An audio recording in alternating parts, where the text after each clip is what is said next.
começando aqui mais um programa Transparência e Ação com o deputado Zeca Dirceu, que é do PT do Paraná. E essa transmissão você está acompanhando tanto aqui pelas nossas redes sociais do PT na Câmara, como também pelas redes sociais, pela página do deputado no Facebook. O deputado Zeca Dirceu, se você está acompanhando pela página do PT na Câmara e ainda não o conhece, deputado federal que está no terceiro mandato, não é isso, deputado? Terceiro mandato de deputado federal, também já foi 2 vezes prefeito, eleito e reeleito na cidade de Cruzeiro do Oeste, lá no Paraná. E aqui vem tendo um trabalho muito diversificado, questões de juventude, municipalismo, né, várias áreas de atuação, inclusive a parte de orçamento também, né, deputado? O senhor atua também. Portanto, nós vamos conversar sobre vários assuntos que são temas aí do noticiário nacional e, infelizmente, temas que são, na maioria das vezes, retrocessos, né, deputado?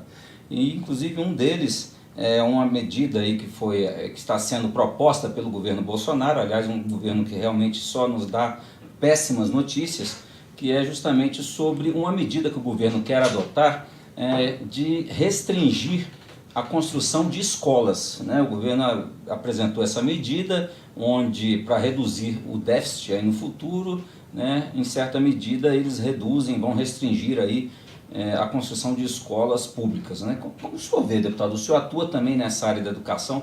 Nós já temos um país que já temos uma certa deficiência, principalmente em algumas regiões no interior do país. Nós temos um compromisso aí com o PNE, né, de universalizar o ensino em todas as áreas, inclusive para melhorar. Como que nós podemos atingir essas metas que inclusive foram discutidas no PNE com um governo que propõe justamente, vamos dizer, a não construção de mais escolas?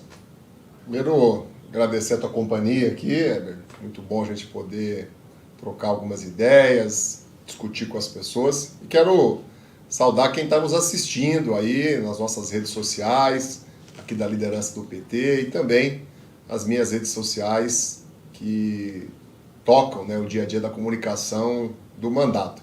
Pedir para você que está assistindo curtir, comentar, quiser falar da cidade que você está hoje participando, quiser também deixar uma mensagem sobre um assunto que você acha que convém a gente estar discutindo aqui num outro momento. E além de curtir e comentar, pedir o compartilhamento. Quando você compartilha a transmissão, clica ali no botãozinho de partilhar, todo mundo que é seus amigos, seus seguidores, no Facebook, no Instagram, no Twitter, no YouTube, vai estar também acompanhando esse nosso momento aqui ao vivo. Eu sou apaixonado pela educação, é a área que eu tenho mais me dedicado, na verdade, aqui em Brasília. Quem acompanha o mandato há mais tempo sabe disso. E desse conjunto de medidas, algumas que mexem na Constituição, outras que mexem em dezenas de leis, né? O que mais me chamou a atenção, me assustou, né, foi essa previsão que o governo quer criar,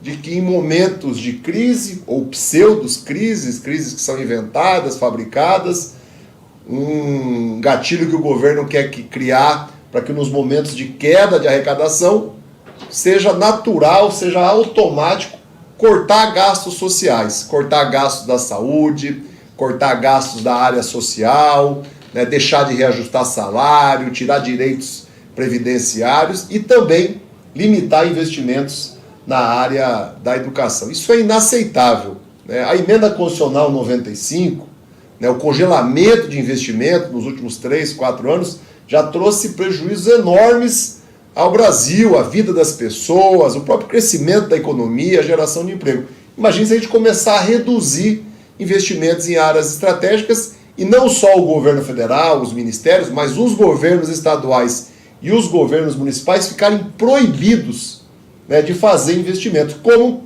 é o exemplo mais clássico, esse que a gente tem usado, construir creches e construir escolas. Quem está nos assistindo, quem vive no interior do Brasil, quem está lá no interior do Paraná, sabe que tem demanda enorme, ampliação, construção de escolas e principalmente de creches, de centros de educação infantil. Então, nosso trabalho aqui vai ser muito árduo, mas nós vamos lutar, vamos nos dedicar muito para barrar essas medidas que foram apresentadas em várias PECs, né, algumas propostas de lei com nomes bonitos, né, eles vão escolhendo nomes que, né, sempre tem, né, numa primeira vista assim, uma aparência boa, vão sempre usando do argumento que o Brasil está quebrado, que a gente já desmontou essa tese aqui várias vezes, o Brasil não está quebrado, o Brasil é um país rico, arrecada muito, tem capacidade de investimento, tem reservas, inclusive, internacionais, né, e vão usar da tese, que também sempre é usada, já está ficando manjada, que essas medidas agora sim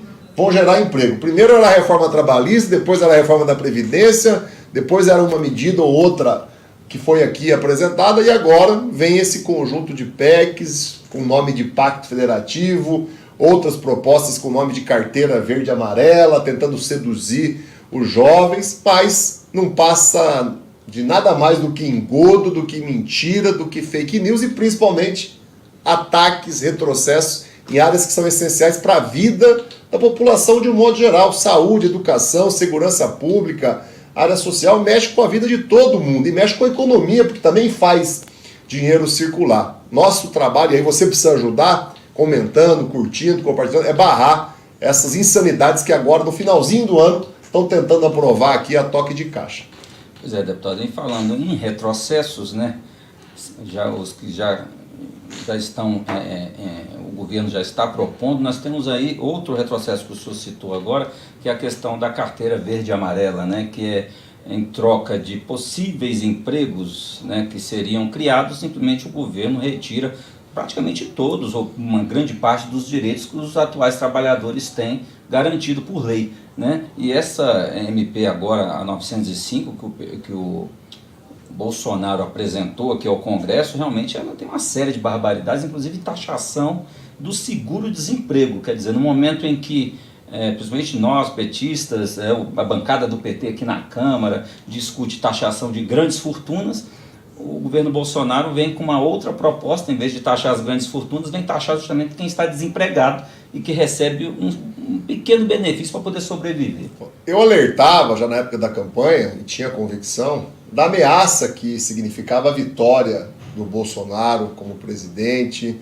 Depois, antes do início do governo, a gente já alertava os perigos, né, que significava um governo com esse perfil. As primeiras medidas já nos fez mais uma vez, né, denunciar, questionar, mas eu não imaginava que ia ser tão ruim. Eu nunca consegui conceber, imaginar, e eu acho que se a gente falasse isso na época da campanha, ou falasse um pouquinho antes do início do mandato, que ia ser criado imposto para taxar, para cobrar, tirar dinheiro do bolso de quem está desempregado, recebendo o seguro-desemprego, as pessoas iam achar 6 meses atrás, há anos atrás, que a gente estava de sacanagem, de brincadeira, com má fé, porque é uma coisa muito absurda. A pessoa já está desempregada, dificilmente vai conseguir um novo emprego, porque o país está em crise, está em recessão, né? O governo não apresenta medidas, e o que foi feito pelo Temer, né, o que significou o impeachment de lá para cá, colocou o país numa situação de recessão profunda, né? Então a vida já está muito difícil, a pessoa vai ter a vida piorada porque vai ficar desempregado.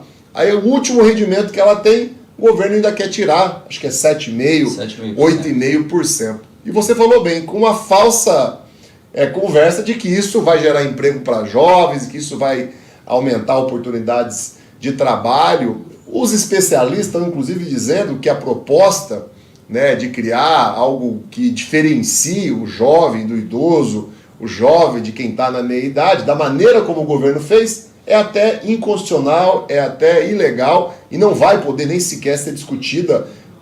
Líderes aqui, não sei se foi o próprio presidente da Câmara, já falou até que vai devolver a proposta porque ela tem erros básicos, né, de redação e de conceito, né, da maneira como ela foi elaborada. Mas isso mostra a face do governo, mostra quem serve o governo. Nós somos muito cobrados, eu que sou deputado federal, o PT, os partidos de oposição, os deputados, que a gente tem que apresentar propostas. Nós apresentamos proposta para isso, para o Brasil sair da crise, para o Brasil gerar emprego. Inclusive eu estou sempre divulgando no meu Facebook, no meu Instagram, no meu Twitter, vou até pedir para a minha equipe da Ascom mais uma vez reproduzir, né, esse conjunto de propostas, né? O Fernando Haddad foi quem veio aqui em Brasília, quem nos ajudou a apresentar isso há 2, 3 meses atrás, né? E para o país ter mais receitas, até para desenvolver alguns programas de incentivos, nós já demos o caminho, que o governo não quer seguir porque quem manda é o Paulo Guedes, é o cara dos banqueiros, né? O cara dos ricos, dos milionários. O caminho é taxar grandes fortunas, é taxar heranças, é cobrar imposto dos altos lucros e dividendos, por exemplo, dos bancos. Então estamos falando de taxar a classe média, que não é rica, que não é milionária, nós estamos falando de taxar o pequeno empresário, nós estamos falando de taxar o agricultor que produz, que gera emprego, nós estamos falando de taxar os bilionários. Aquele executivo lá do Banco Itaú, ou aquele integrante da família, né, de um banqueiro, que a cada mês ou a cada ano tem lá uma divisão de lucros e dividendos que corresponde a 100 mil reais, a 50 mil reais no mês, ou que corresponde, né, a 10 milhões, a 5 milhões de reais ao longo de um ano. E não paga imposto nenhum. Quando a empresa, quando o banco ou uma outra grande multinacional faz a partilha daquilo que eles chamam de lucro e dividendos, mas que na verdade é salário, é rendimento que deveria ter imposto de renda. O Brasil é o único, é um dos poucos países do mundo que não taxa lucros e dividendos. Então o governo quer agora taxar desempregado para dizer que precisa de uma receita nova. Nós já demos caminhos muito mais justos, que pega o andar, não é nem o de cima, é aquele lá do topo, né? Os bilionários que deveriam, com taxação de heranças, taxação de grandes fortunas, taxação de lucro e dividendo, também ter uma ação mais efetiva, mais forte contra os sonegadores, os devedores e os fraudadores do imposto de renda, da previdência. Mas não, o que a gente vê é cada vez mais perdão, é cada vez mais o governo abrindo mão de receitas, e aí alega que o país está em crise, que o país está quebrado. Nós vamos continuar aqui denunciando, mostrando caminhos e propondo, e é claro, não deixando prosperar uma medida como essa, que por incrível que pareça, o governo quer cobrar imposto, que não existe hoje, de desempregado. 7,5% vai tirar do bolso de quem vai ficar desempregado, quem já está desempregado, de uma forma inconsequente. Pois é, e além disso, essa mesma proposta também, ela abre caminho aí para as pessoas trabalharem até mais, né? Trabalharem aos domingos, né? Aos feriados, né? E tudo isso sem as garantias que o trabalhador tem hoje, né, deputado? O governo comete mais uma ilegalidade, né? Além de ser uma proposta escandalosa, porque nós já reprovamos essa tentativa do governo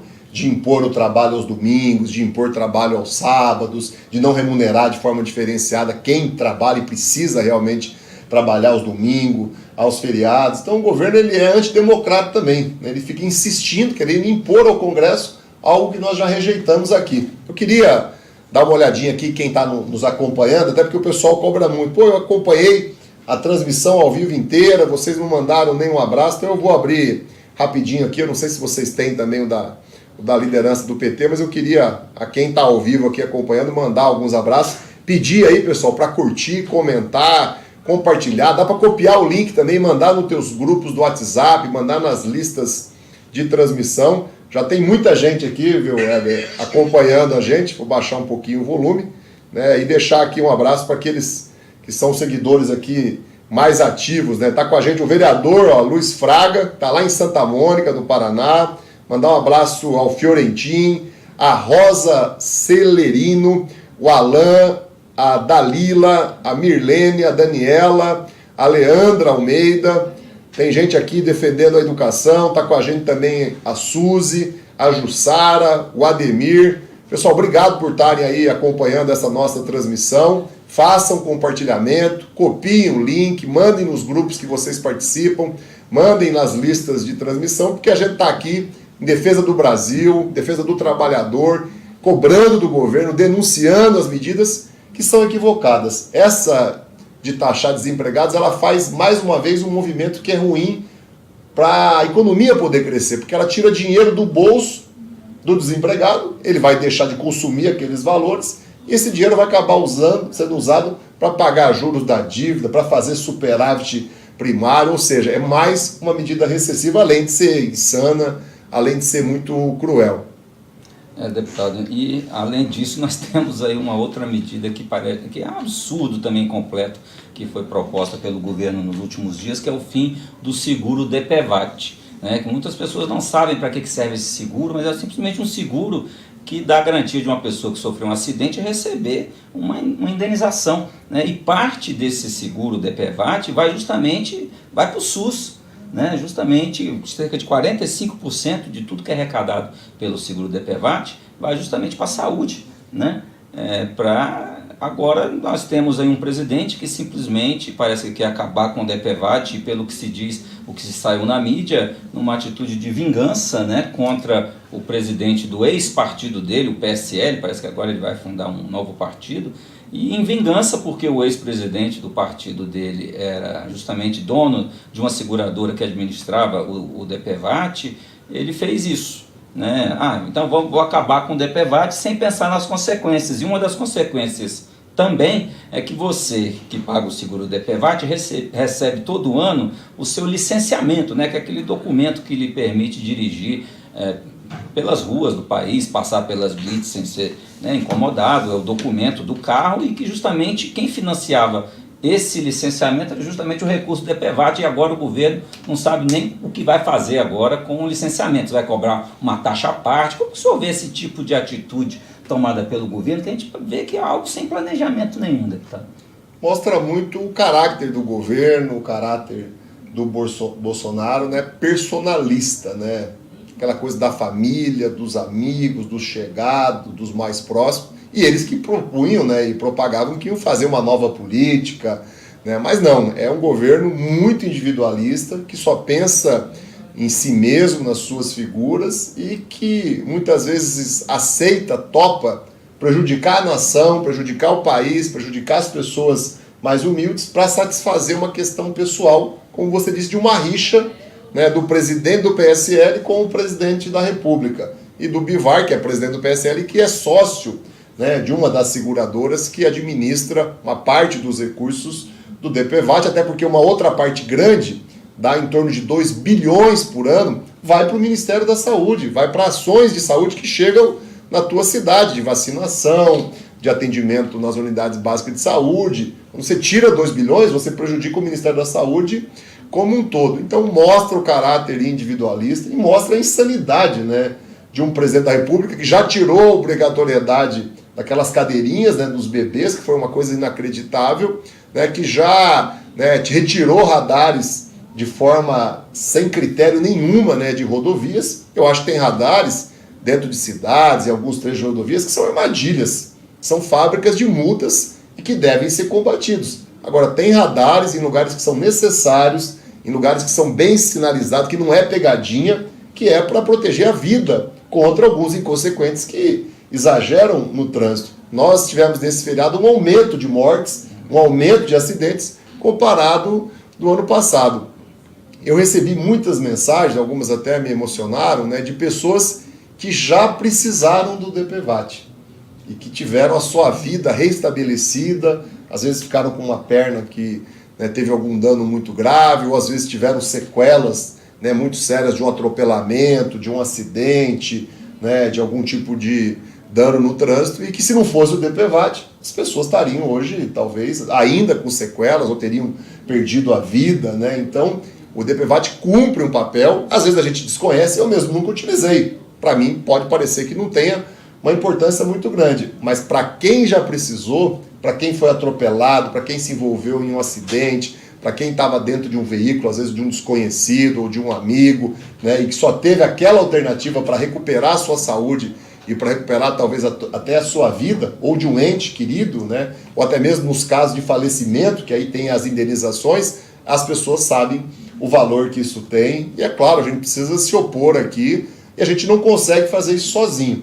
É um conjunto de medidas tão inconsequentes, são retrocessos tão grandes, são coisas tão negativas que eu fico imaginando as pessoas que estão em casa, né, o cidadão comum, as pessoas vão desanimando, vai gerando um estado, né, de desânimo, de falta de esperança, mas a gente não pode recuar. Você que está em casa, você que está assistindo, não pode deixar de lutar, porque a gente não consegue lutar sozinho aqui. Então nós temos que dialogar com os outros deputados, com os outros partidos, cada um no seu estado tem que olhar quem é a bancada lá de deputados do estado e exigir que medidas como essa não prosperem. Tinha uma outra que estava colocada aqui, nós precisamos também derrubar ela, mas é uma intenção que o governo deixou de transparecer, que é a de taxar, de cobrar impostos da energia limpa através das células fotovoltaicas, através da energia solar. Então você vê, em 20 minutos aqui, 30 minutos, a gente está lembrando 5, 6 ações de governo, vamos chamar assim, entre aspas, que são, na verdade, inconsequentes, absurdas, equivocadas e que não interessam a quase ninguém, a não ser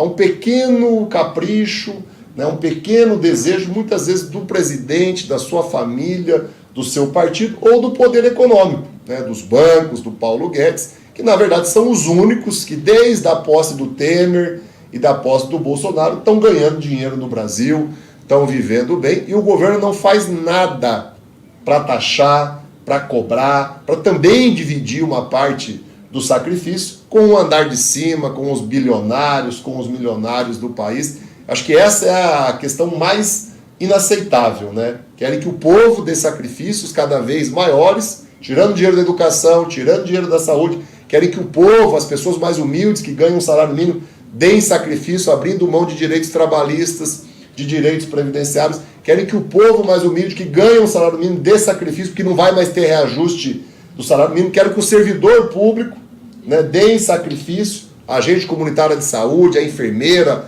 a professora da creche, a professora da escola, mas você não ouve falar que os sonegadores, os fraudadores, os devedores da Previdência, do Imposto de Renda, vão dar algum sacrifício. Você não ouve falar que os banqueiros, que os bilionários, que quem vive de juros, de renda, de especulação financeira, vão dar algum tipo de sacrifício. E você não vê falar que as multinacionais, as grandes corporações, os bancos, vão dar alguma cota de sacrifício. Que governo é esse? Que país é esse? Por isso que a gente não pode recuar, a gente não pode desanimar. Quero mais uma vez agradecer quem está acompanhando aqui. Vou mandar, viu, mais alguns abraços aqui, porque eu sei que, né, o pessoal gosta bastante.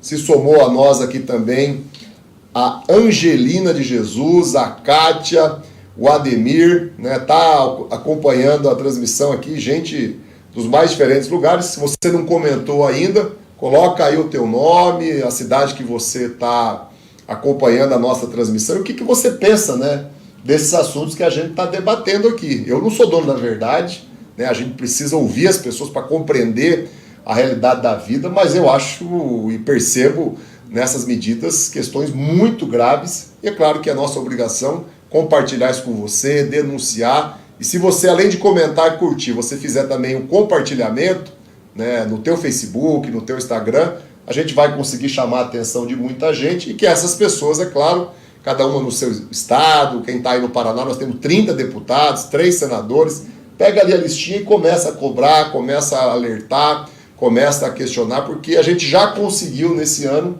barrar, derrotar, né, muitas medidas equivocadas de Bolsonaro. Em outras a gente acabou não derrotando, mas a gente amenizou danos, a gente diminuiu a crueldade, a gente diminuiu os equívocos daquilo que tinha sido proposto e apresentado inicialmente. Eu vou dar um exemplo da reforma da Previdência. O Paulo Guedes tinha copiado o modelo chileno.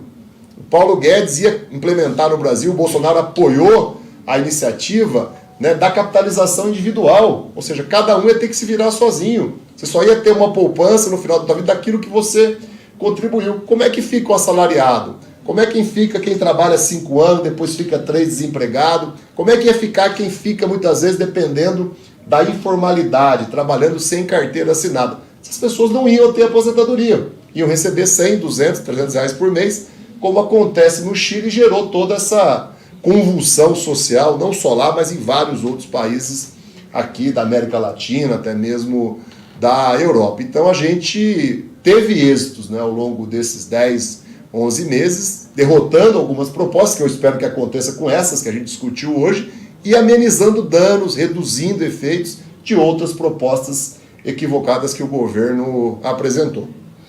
Agora, deputado, nós falamos muito em retrocessos, aliás, a gente está falando sobre retrocessos desde 2016, desde o golpe, né, é um retrocesso atrás do outro, mas nós temos também que falar sobre o futuro, né, porque nós já tivemos um período passado, né, em que os governos do PT já demonstraram que é possível fazer o país crescer, distribuindo renda, reduzindo as desigualdades sociais e também regionais, né? E nós queremos que esse país volte, né? Que esse país retome essa época de glória que nós já tivemos né, durante o período em que o Partido dos Trabalhadores esteve no poder. Como o senhor vê a questão do presidente Lula, que está, se eu não me engano, hoje é o 12º dia desde que o presidente Lula obteve a liberdade, e nesses 12 dias nós já percebemos o quanto que o presidente Lula é importante nesse país, até porque pela sua capacidade de articulação, de saber conversar e entender as necessidades do povo, e nós já vimos, inclusive, aí no último fim de semana, uma mega manifestação no Festival Lula Livre lá em Recife, com mais de 200 mil pessoas. Como que o senhor vê a questão agora, daqui para frente, sobre justamente o combate a esses retrocessos, a partir não só da liberdade do presidente Lula, como também da capacidade dos movimentos sociais e populares se reorganizarem para fazer frente a todos esses retrocessos? Estão me alertando aqui que daqui a pouco vai ter uma outra votação nominal, mas acho que esse é um tema que merece aqui pelo menos mais uns 5 minutos, né, da nossa conversa e da audiência. Eu estive todo momento visitando lá a Vigília Lula Livre ao longo desses 580, quase 590 dias, foram muitos meses, muitas semanas lá em Curitiba. Quero parabenizar quem também foi, quero parabenizar quem esteve lá, né, na Vigília Lula Livre, organizando, né, preparando os momentos, o bom dia, o boa noite, as atividades. Isso foi extremamente importante para manter o Lula lá dentro com um mínimo de esperança, de energia positivo, e para que a gente aqui também mostrasse que era inaceitável essa condenação sem provas, essa prisão ilegal, que inclusive o Supremo Tribunal Federal agora derrubou em relação ao Lula, em relação ao meu pai e tantos outros líderes, né, nossos, do Partido dos Trabalhadores, que estavam condenados, cumprindo algum tipo de pena de forma ilegal e em processos que o The Intercept, a Vaza Jato, o jornalista Glynn, né, cada vez mais demonstram que foram armados, que não respeitaram os princípios legais e que não tinham como objetivo o combate à corrupção. Isso era história. O objetivo era jogo político, eleitoral, tirar as lideranças da disputa, enfraquecer os adversários e, com isso, tomar o poder de um jeito facilitado e fora do que é a normalidade democrática. Então, parabenizar quem ajudou, quem esteve lá. Eu fui a São Bernardo do Campo quando o Lula saiu, abracei ele, coloquei foto e levei a mensagem de vocês que estão agora acompanhando essa nossa transmissão ao vivo. Foi muito emocionante. Acompanhei, né, à distância, pela televisão, pelos jornais, pela internet, esse grande ato lá em Recife, agora no final de semana. Fantástico, parabéns a quem organizou, a quem esteve lá. E a tarefa do Lula agora é essa, é rodar o Brasil, é levar esperança para as pessoas, é mostrar que tem caminho para o Brasil crescer, gerar emprego, sair da crise, é mostrar que a educação tem que ser prioridade. Acho que essa é a tarefa do Lula, que a saúde tem que ser cuidada com zelo, com investimento, né, que as obras públicas, o investimento público tem que voltar a ser uma realidade para o Brasil, né, ter um ciclo novo de desenvolvimento, como teve durante os 8 anos do Lula. Foi impecável, né? O país só cresceu, só gerou emprego, tanto é que o Lula terminou, né, o seu mandato, tem gente que quer apagar isso, mas o Lula terminou o seu mandato com quase 90% de aprovação em todos os institutos de pesquisa. Nem os adversários questionavam aquela aprovação, aquele índice. Tanto é que o Lula elegeu a Dilma, né, em 2010, depois do seu mandato, com uma facilidade enorme, né? A Dilma, que naquela época ainda não era uma figura tão conhecida, não era uma figura já com vivência de eleições, foi a primeira eleição da Dilma, né, e ela já se elegeu presidente em 2010. Então ele tem história, ele tem conhecimento, ele tem experiência para mostrar caminhos. E é claro, tem força política, tem carisma, tem confiança numa parcela muito grande da população para denunciar o que a gente tem feito aqui. Esses absurdos, denunciar os equívocos, o rumo errado que está sendo tocado a economia do país, a saúde, a educação e a própria condução da política, né? Política internacional, política institucional interna, né? O Bolsonaro agride, ataca, aposta no conflito o tempo todo. Não tem como dar certo assim, gente. Eu fui prefeito 2 vezes, em alguns momentos eu cometi erros, apostei no conflito, dá errado. Você tem que criar unidade, tem que colocar água fria, né? Tem que criar um mínimo de diálogo, de entendimento, de harmonia no país. Não é entre os políticos, é com a população, é com o empresário, o pequeno, o grande empresário. Você tem que criar um mínimo de diálogo, de harmonia com o agricultor, com o pequeno, com o grande agricultor. Você tem que criar um mínimo de diálogo, de harmonia, de entendimento com o mundo, porque o Brasil precisa vender para o mundo. Nosso país depende de exportações, a agricultura depende de exportações, o emprego depende de exportações. Bolsonaro foi destruindo relações com quase todos os países do mundo. Essa questão ambiental é absurda, né? Como a imagem do Brasil está sendo deteriorada, fogo na Amazônia, fogo no Cerrado, devastação recorde, óleos no litoral brasileiro quase como um todo, mas em especial atingindo o Nordeste, né? E a imagem do país cada vez mais deteriorada por essas atitudes dele inconsequentes, insanas, violentas, agressivas, né? E que o Lula é o oposto disso, né? O Lula teve sempre muito jeito, muito cuidado e era reconhecido pelo mundo todo como um grande líder. Então o Lula é um momento novo de esperança, de força, de energia, que é claro, nós todos precisamos saber cultivar, né, utilizar a favor do Brasil, a favor do nosso povo, da nossa gente que está sofrendo tanto. Pessoal, eu queria agradecer a você, a quem está mais uma vez acompanhando. Quem ainda não curtiu, não comentou, não compartilhou, faça isso, né? E quem já fez, muito obrigado aí, que a gente possa, na semana que vem, mais uma vez aqui à noite, estar trocando ideias e dividindo com vocês um pouco os bastidores, né? O que está para ser votado, o que o governo está apresentando e as consequências que tem isso para a vida das pessoas, né? Que precisam ter fé, coragem e continuar lutando. É isso aí. Deputado Zeca Dirceu, muito obrigado. Valeu, pela sua entrevista, sua presença aqui conosco, sempre esclarecendo os assuntos aí que estão na pauta da mídia. E a vocês, amigos e amigas, muito obrigado também pela audiência de vocês e até a próxima.